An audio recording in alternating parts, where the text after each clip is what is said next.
మన శరీరంలోనే ఓ నిశ్శబ్ద శత్రువు దాగి ఉందని ఎప్పుడైనా అనుకున్నారా? పైకి చూస్తే చాలా సాధారణ సమస్యలాగే అనిపిస్తోంది. కానీ దాని ప్రభావాలు మన జీవితాన్నే తలకిందులు చేయగలవు. ఇంతకీ ఏంటా శత్రువు? తెలుసుకుందాం పదండి. ఒక్కటంటే ఒక్క విటమిన్ లోపం మన జీవితాన్ని పూర్తిగా మార్చేస్తుందంటే నమ్మశక్యంగా ఉందా? అవును, మనల్ని తలనుంచి కాలి వరకు ఒక రకమైన అయోమయంలో పడేస్తుంది. మరి ఇంతకీ ఆ విటమిన్ ఏంటి? అది మనపై ఎలాంటి ప్రభావం చూపిస్తుందో చూసేద్దాం. ఒకసారిక్కడ చూడండి. మతిమరుపు, గుండెదడ, ఆందోళన, చేతులు కాళ్లలో తిమ్మిర్లు, ఎంత విశ్రాంతి తీసుకున్నా తగ్గని అలసట, ఇవన్నీ చూస్తుంటే వేర్వేరు సమస్యల్లాగే అనిపిస్తున్నాయి కదా. కానీ అసలు విషయమేంటంటే వీటన్నింటి వెనక ఉన్న కారణం ఒక్కటే. సరే, మనం మొదటి టాపిక్లోకి వెళ్దాం. ఒక్క విటమిన్, కానీ సమస్యలు మాత్రం ఎన్నో. మన శరీరానికి ఇది చాలా చాలా తక్కువ మోతాదులో అవసరం, కానీ ఆ కొద్దిపాటి లోపమే మనలో ఒక సునామీని సృష్టించగలదు. విటమిన్ బి12 లోపం అనేది మనలో చాలామందిలో చాలా కామన్గా కనిపించే సమస్య. కానీ చాలాసార్లు దీని లక్షణాలు వేరే జబ్బుల లక్షణాల్లాగే ఉంటాయి. దాంతో అసలు కారణం ఏంటో తెలుసుకోవటానికే కొన్నిసార్లు సంవత్సరాలు పడుతుంది. సరే, మరి మన ఈ మెడికల్ మిస్టరీలో అసలు నిందితుడెవరో చూద్దామా? తనే విటమిన్ బి12. సైంటిఫిక్గా చెప్పాలంటే దీన్ని కోబాలమిన్ అని కూడా పిలుస్తారు. అసలు ఈ విటమిన్ బి12 అంటే కోబాలమిన్ ఏంటంటే ఇది నీటిలో కరిగే ఒక విటమిన్. వినడానికి సింపుల్గా ఉన్నా మన శరీరం సరిగ్గా పనిచేయాలంటే ఇది చాలా అంటే చాలా ముఖ్యం. ఇంతకీ బి12 అంత ఇంపార్టెంట్ ఎందుకు?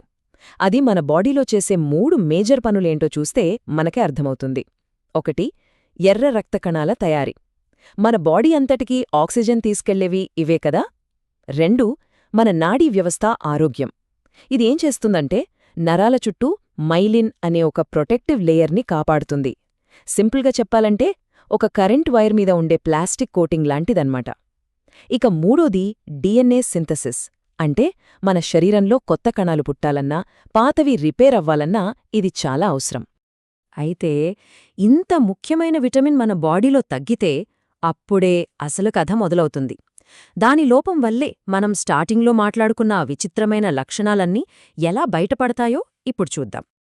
First and foremost warning sign ఏంటో తెలుసా? ఎంతకీ తగ్గని విపరీతమైన అలసట.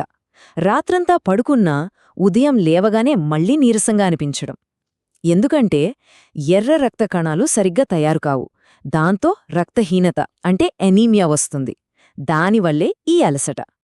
ఈ లోపం ఇంకా పెరుగుతున్న కొద్దీ మన బాడీ మరికొన్ని సిగ్నల్స్ ఇస్తుంది.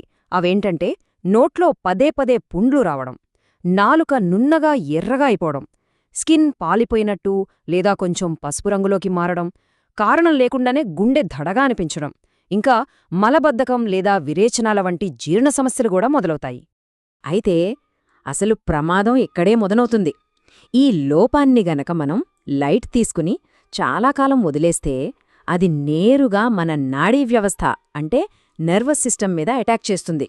ఒక్కొక్కసారి ఈ డ్యామేజ్ పర్మనెంట్ కూడా అయిపోవచ్చు. దీనివల్ల ఏమవుతుందంటే చేతులు కాళ్లల్లో సూదులతో గుచ్చినట్టు తిమ్మెర్లు రావడం, నడిచేటప్పుడు బ్యాలెన్స్ తప్పడం, కన్ఫ్యూజన్, మతిమరుపు, చిన్న చిన్న విషయాలకే చిరాకు, డిప్రెషన్ ఇలాంటి తీవ్రమైన లక్షణాలు కనిపిస్తాయి. కొన్నిసార్లు చూడ్డానికి ఇవి అల్జీమస్ వ్యాధి లక్షణాల్లాగే ఉంటాయి. ఈ మాట వింటే పరిస్థితి ఎంత తీవ్రంగా ఉంటుందో అర్థమవుతుంది. కొన్నిసార్లు బి12 లోపం ఎంతగా ముదిరిపోతుందంటే రోగులు కనీసం నిలబడలేని స్థితిలో వీల్చైర్లలో వస్తారు. చూడండి ఎంత సీరియస్ విషయమో. సరే, ఇంతకీ ఈ లోపం ఎందుకొస్తోంది? దీనికి అసలు కారణాలేంటి? ఎవరెవరు ఎక్కువ రిస్క్లో ఉన్నారో ఇప్పుడు చూద్దాం. అన్నింటికంటే ముఖ్యమైన కారణం మన డైట్. ఇక్కడ విషయమేంటంటే విటమిన్ బి12 సహజంగా మొక్కల నుంచి వచ్చే ఏ ఆహారంలోనూ ఉండదు. అది కేవలం జంతువుల నుంచి వచ్చే అంటే మాంసం, చేపలు, గుడ్లు, పాల ఉత్పత్తుల్లో మాత్రమే దొరుకుతుంది. అందుకే కొంతమంది చాలా జాగ్రత్తగా ఉండాలి, ముఖ్యంగా ప్యూర్ వెజిటేరియన్స్, వీగన్స్.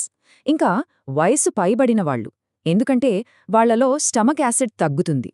అలాగే యాసిడిటీ కోసం ఒమెప్రజోల్ లాంటి మందులు ఎక్కువ కాలం వాడేవాళ్లు, మెట్ఫార్మిన్ టాబ్లెట్స్ వాడే డయాబెటీస్ పేషెంట్లు, పేగులకు సంబంధించిన క్రాన్స్ లాంటి వ్యాధులు ఉన్నవాళ్లు, ఇంకా గ్యాస్ట్రిక్ సర్జరీలు చేయించుకున్నవాళ్లు వీళ్ళందరూ హై రిస్క్ కేటగిరీలోకి వస్తారు.